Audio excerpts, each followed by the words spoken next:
Welcome to the bird media. నేను మీ పవన్ కృష్ణమూర్తి. మొన్న మధ్యన శ్రీకాకుళంలో ఒక విద్యార్థిని తిరుమల వెళ్ళాలి అంటే పరీక్షలు ఏమన్నా నీ వెంకటేశ్వర స్వామి వచ్చి రాస్తాడా అని ఒక ప్రిన్సిపల్ మాట్లాడిన దాని మీద వ్యాఖ్యానించాం. అండ్ బిఫోర్ దట్ అయ్యప్పమాల వేసుకున్నాడు అని చెప్పి స్కూల్కి రానివ్వనటువంటి పరిస్థితిని చూసాం. అది అక్కడే కాదు, ఈవెన్ జూబ్లీ హిల్స్లో జరిగింది, హైదరాబాద్లో కొన్ని పాఠశాలల్లో, దిల్షుక్ నగర్లోని, ఎల్బీ నగర్ అని, హైత్ నగర్ అని, ఇలా చాలా చోట్ల జరిగింది, జరుగుతూనే వస్తుంది. వీటికి అంతు ఎప్పుడు అనేటువంటి ప్రశ్న నేను అడగడం, మీరు చెప్పడం, నేను వినడం, ఇవే సరిపోతున్నాయి తప్పితే దీని మీద గవర్నమెంట్ విద్యాశాఖ ఎటువంటి మార్గదర్శకాలు ఇప్పటివరకు రిలీజ్ చేయడం లేదు. అదే వివక్ష కొనసాగుతోంది అనడానికి ఇంకొక సంఘటన. ఒకసారి ఈ వీడియోలు చూడండి.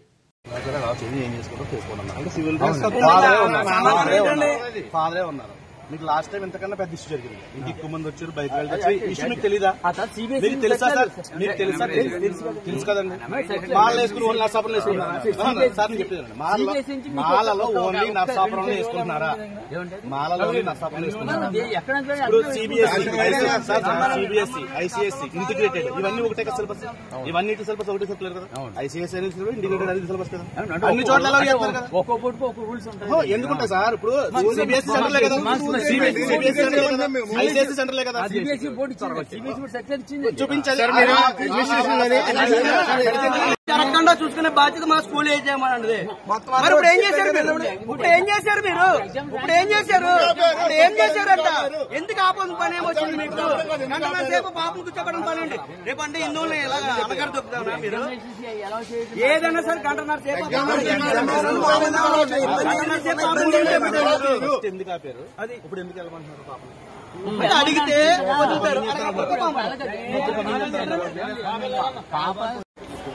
ఇక్కడ చూడండి, చెప్పండి. టీఆర్శ్రీత అండి, 4th క్లాస్ 4th C అండి.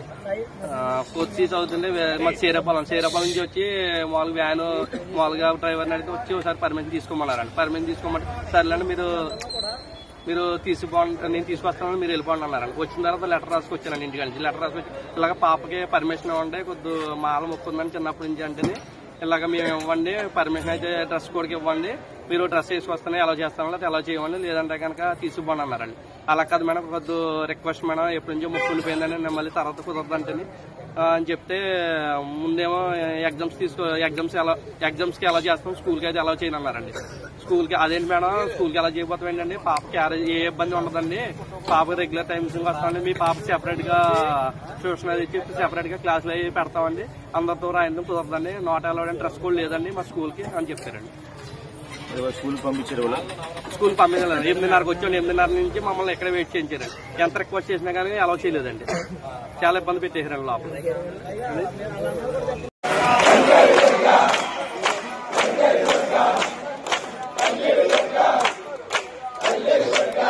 చూశారుగా, ఇది పశ్చిమ గోదావరి జిల్లా, ఆంధ్రప్రదేశ్ పశ్చిమ గోదావరి జిల్లా నరసాపురంలో సికేల్ స్కూల్ యాజమాన్యం తీరు. పాప భవానీ దీక్ష తీసుకుంది. ఆ దీక్ష ఎన్ని రోజులు ఉంటుంది ఏంటి అనేటువంటిది అందరికీ తెలిసిందే. సో ఆ పర్టికులర్ డేస్ తప్పితే తర్వాత ఎలాగో యూనిఫామ్లోనే వెళ్తారు. అది సిబిఎస్ఈ సిలబస్ అవనివ్వండి, ఇంకోటి అవనివ్వండి, సిలబస్కిను వ్యక్తిగతంగా తీసుకునేటువంటి దీక్షలకి, స్కూల్లో చదివేటువంటి దానికి, రాసే పరీక్షలకి ఏమైనా సంబంధం ఉందా? వివక్ష ఏమైనా ఉందా దాంట్లో? పోనీ అసలు నేను ఫలానా, నేను ఇలా ఉన్నానని చెప్పడానికి కూడా ఏం లేదే. ఇంటి దగ్గర పూజ చేసుకుంటారు, ఆ దీక్షా వస్త్రాలతో వెళ్తారు, స్కూల్కి వెళ్ళి చదువుకుంటారు, పిల్లలు వచ్చేస్తారు. ఆ పిల్లల మధ్యలో అనవసరంగా ఈ వివక్షను తీసుకొచ్చేటువంటి పని, లేదంటే వాటిని అసలు మీరు లోపలికి రావద్దని చెప్పేటువంటి పనిని ఏంటి అసలు ఈ యాజమాన్యాలు చేసేది? ఎన్నాళ్ళు ఈ దాష్టికం, ఎన్నాళ్ళు ఈ వివక్ష?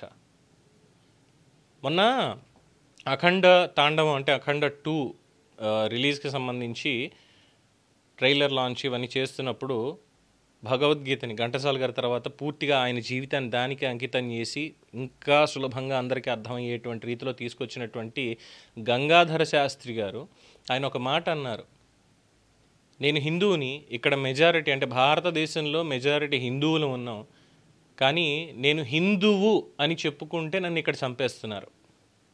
ఒక హిందూ దేశంలో సెక్యులర్ అనేది రాజ్యాంగ పరంగానో లేదంటే రాజకీయ పరంగానో వాళ్ళు వాడేది, అది వేరే విషయం.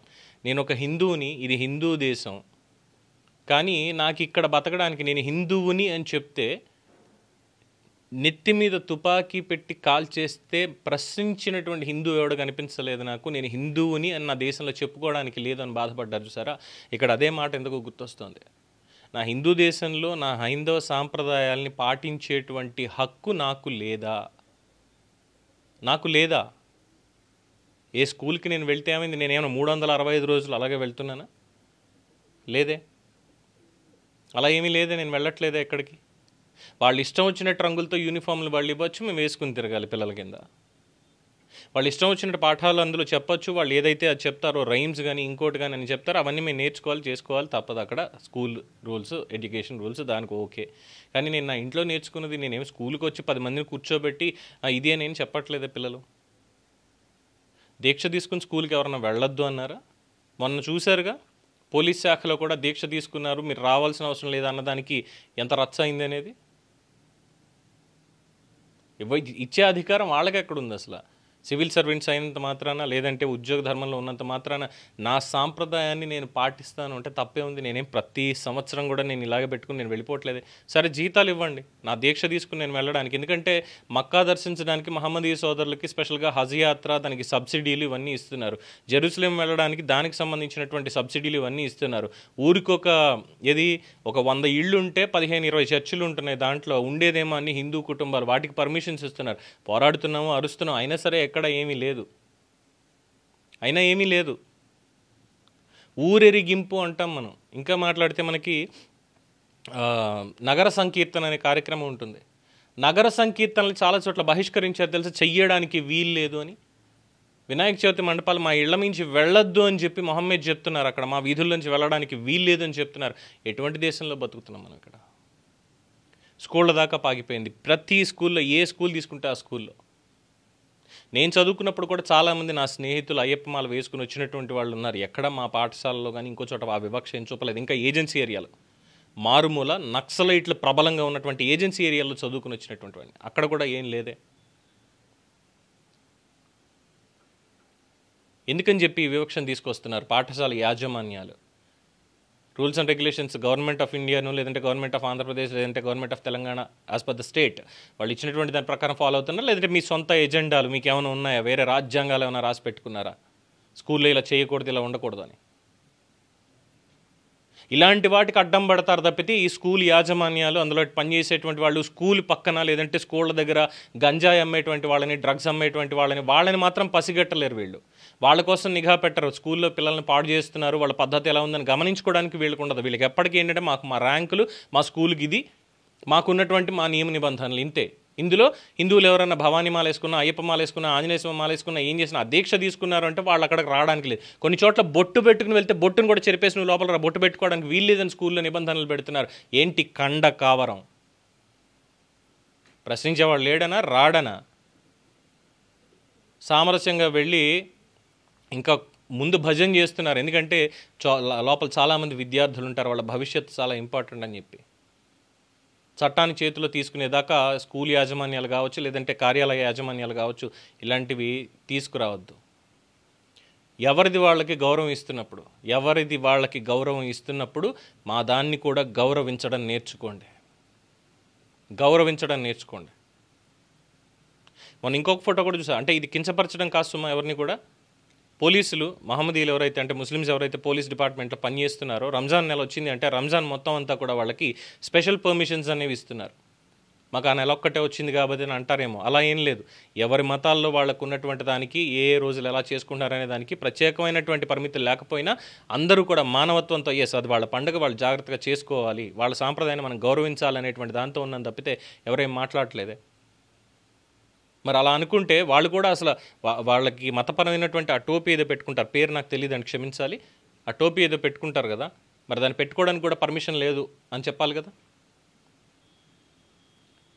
ఇచ్చినటువంటి సమయంలో డ్యూటీ చేయాలి ఖచ్చితంగా అన్నప్పుడు మరి మధ్యాహ్నం కానీ సాయంత్రం కానీ పర్టికులర్గా ఆ మూమెంట్లో వాళ్ళు ఉపవాసం ఉంటారు, వాళ్ళు ఈ పర్టికులర్ మూమెంట్ కల్లా వాళ్ళు వెళ్ళిపోవాలి, డ్యూటీలు అక్కడి నుంచి వాళ్ళకి ఆఫ్ అనేటువంటి రూల్ పెట్టినప్పుడు ఎవరేం వ్యతిరేకించలేదే. క్రిస్మస్ అని చెప్పి 10 రోజుల పాటు సెలబ్రేషన్స్ చేస్తూ ఉంటారు ముందు నుంచే, దాన్ని ఎవరు ఏం అడ్డుకోవట్లేదే. ఇక్కడికి ఇలాంటి వాటి దగ్గరికి వచ్చేసరికి ఏమన్నా స్కూల్లో ఉన్నటువంటి హిందువులు అందరూ కూడా వెళ్ళి వేసేసుకుంటున్నారా మాల ఆ మూమెంట్కి? 24 గంటలు దాంట్లోనే ఉండి స్కూల్కి వచ్చిన ఆ సమయం మొత్తం అంతా కూడా క్లాస్లో మొత్తం అందరూ ఉన్నటువంటి హిందూ పిల్లలందరూ కూడా మాలలోనే వచ్చేస్తున్నారా? దీక్ష తీసుకుని వచ్చేస్తున్నారా? వాళ్ళకి సరిపడినటువంటి సమయంలో వాళ్ళకి ఆ టైంకి అలా వేసుకోవాలని వాళ్ళ కుటుంబ సభ్యులు చెప్పారో లేదా వాళ్ళకి అనిపించిందో ఆ సంవత్సరం ఆ దీక్ష తీసుకున్నారు. వాళ్ళకి నచ్చింది వేసుకున్నారు. ఒక సంవత్సరం వేసుకున్న వాళ్ళు 2వ సంవత్సరం వేసుకోకపోవచ్చు, వేసుకోలేకపోవచ్చు. దాన్ని ఒక డిస్క్రిమినేషన్ కింద తీసుకొని స్కూల్లోకి రానివ్వం, స్కూల్లో మాట్లాడనివ్వం, చేయనివ్వం, రావడానికి పర్మిషన్ లేదని చెప్పడానికి మీకెవడిచ్చాడు రైట్ అసలు? ఇలాగే దీన్ని వదిలేస్తూ వెళ్ళిపోతే ముందు పరిణామాలు చాలా తీవ్రంగా ఉంటాయి. చాలా వినయపూర్వకంగా సమాజానికి చెప్తున్నటువంటిది, చాలా వినయపూర్వకంగా. మా ఇష్టం, నాస్తికుడు అంటాడు నేను దేన్ని నమ్మను అంటాడు, వాడు కూడా ఇష్టం వచ్చినట్టు దేవీ దేవతల గురించి మాట్లాడడమే, ప్రశ్నించేయడమే, మిగతా వాళ్ళని రెచ్చగొట్టేటువంటి ప్రయత్నాలు చేయడమే. ఇలాంటి వాళ్ళని రాజ్యాంగం స్పేర్ చేస్తుంది, వాళ్ళందరికీ ప్రత్యేకమైనటువంటి హక్కులు ఇచ్చింది. కానీ నా దేశంలో నేను పుట్టినటువంటి ఈ సంస్కృతిలో నాకు హక్కులు లేవు జీవించడానికి, నేను ప్రీచ్ చేసుకోవడానికి, లేదంటే నేను దీక్షలు తీసుకోవడానికి. నేను ఎవరిని ఇబ్బంది పెట్టడం లేదు, నా పనేదో నేను చేసుకుంటూ వెళ్తున్నా. చెప్పే కారణాలు చాలా సిల్లీగా ఉంటున్నాయి తెలుసా? ఈ స్కూల్ వాళ్ళు చెప్పే కారణాలు ఎలా ఉంటున్నాయంటే, లేదండి మిగతా పిల్లలందరూ వాళ్ళని చూసి గేలి చేస్తారు, గేలి చెయ్యకూడదు అని చెప్పాల్సినటువంటి బాధ్యత ఎవరిది? తప్పు, అది వాళ్ళ సాంప్రదాయం, వారు అలా ఉన్నారు, వాటిని గౌరవించండి అని బుద్ధి చెప్పాల్సింది, ఆ విద్య చెప్పాల్సింది ఎవరు? స్కూల్లో వాళ్ళు కదా? లేదు మేము చెప్పాం, అసలు రావడం ఎందుకు, వద్దు రావద్దు, ఇలాంటివి చేస్తే మేము అలో చెయ్యం మేము. అండ్ విత్ డ్యూ రెస్పెక్ట్ ఒక మాట అనాల్సి వస్తుంది, నచ్చని వాళ్ళు నిర్భ్యంతరంగా ఖండించవచ్చు, ఐ డోంట్ మైండ్. ఇంకొకసారి కనుక ఇలాంటి వార్తలు ఇలాంటివి ఏమైనా వస్తున్నట్టు నా దృష్టికి నాకు వచ్చింది అంటే, నేనే కాదు నాకు తెలిసిన వాళ్ళు అందరికి కూడా చెప్తా, ఎవరైతే చేస్తున్నారో చాలా శుభ్రంగా పద్ధతిగా వెళ్ళి వాళ్ళకి బుద్ధి చెప్పబడును. మీకు తెలుసు ఆ బుద్ధి ఏంటి అనేది మీకు చెప్పబడను. నేతాజీ గారు ఇచ్చినటువంటి ఆ స్ఫూర్తి ఇంకా ఉంది. గాంధీ గారు చెప్పినట్టు వాళ్ళు కొట్టారు కదరా అంటే ఒక చెంప చూపిస్తే రెండో చెంప కూడా చూపించినైనా పర్వాలేదు, శాంతి కాముకులం కదా అనేటువంటి సిద్ధాంతానికి కాలం చెల్లిపోయింది. ఇంకెవడన్నా మాట్లాడతాడు అని తెలిసినా సరే నేతాజీ గారు చెప్పినట్టుగా పట్టుకొని పాట్మని 2 లెంపలు వాయించడమే. అంతదాకా పరిస్థితి వెళ్ళకూడదని కోరుకునే వాళ్ళ మొట్టమొదటి నేను ఉంటాను. బట్ డెఫినెట్గా అలాగే వెళ్తుంది అనుకుంటే కొన్ని కోట్ల మందితో పాటు నేను కూడా. దీని మీద మీ అభిప్రాయాన్ని కామెంట్స్ రూపంలో తెలియజేయండి. చూస్తూనే ఉండండి ది బర్డ్ మీడియా.